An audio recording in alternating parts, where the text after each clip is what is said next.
Bonjour, ici Francine pour les carnets de Francine. Alors, la pensée aujourd'hui que je veux partager avec vous, assume pleinement la personne unique et extraordinaire que tu es. C'est la meilleure façon d'alimenter la confiance et de te permettre d'apprivoiser les obstacles. Quand je vous dis le soir avant de vous coucher, regardez-vous dans le miroir, puis félicitez-vous. Je me félicite pour le bien que j'ai fait aujourd'hui. Je me félicite pour les gestes d'amour que j'ai posés pour les autres. Je me félicite d'avoir pris le temps d'écouter quelqu'un, d'avoir partagé avec une personne pour lui redonner de l'espoir. Je me félicite de propager de l'amour sur la terre. Puis, vous allez finir par croire que vous êtes une personne unique puis extraordinaire. J'ai parlé dans mon direct cette semaine que comment faire un Ho'oponopono, comment on était responsable de ce qui se passe, des situations qui se passent, de la guerre, même de la guerre en Ukraine, et comment faire un Ho'oponopono. Alors, à chaque fois que vous avez un conflit avec quelqu'un ou il y a un manque de communication, vous êtes impatient, vous êtes impatiente avec quelqu'un, puis que tout de suite vous dites « Oh, comment j'ai créé cette situation-là que je vis avec cette personne-là? » En un mot, qu'est-ce qui me dérange le plus dans la situation que je vis présentement?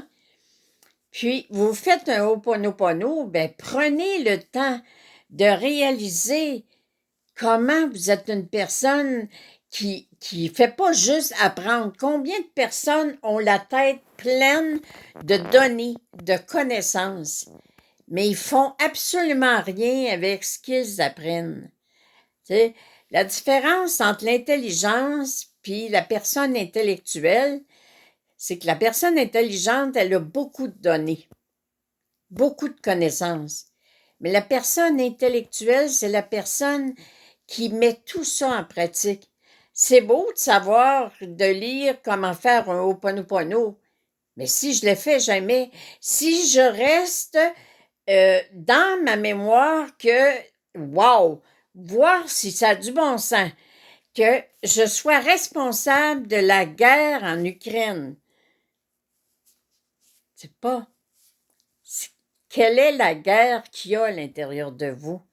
Quel conflit vous avez en vous? Contre quoi vous vous battez, c'est ainsi? Alors, reconnaissez la personne unique et extraordinaire que vous êtes parce que au jour le jour, vous prenez le temps d'apprendre, vous prenez le temps de découvrir. Il y a tellement de... Quand je dis qu'on est une armée invisible qui peut changer le monde, puis que vous êtes un soldat de cette armée de lumière-là, puis vous décidez que non seulement je vais apprendre comment me servir de ma lumière, mais je vais montrer aux gens comment se servir de leur lumière. Je vais montrer aux gens comment apprendre à s'apprécier, comment avoir confiance en leur jugement, en leurs pensées. Alors, pour tout l'amour que vous propagez sur la terre et qui permet tellement d'apprivoiser les obstacles, je vous dis merci. Au nom de toutes les personnes qui ont la chance, l'opportunité de vous rencontrer et qui à tous les jours apprennent un peu plus comment propager de l'amour sur la terre, je vous dis merci, je vous aime, puis continuez et prenez le temps de dire « Je me félicite » pour chaque pas que je fais au quotidien. Merci, je vous aime.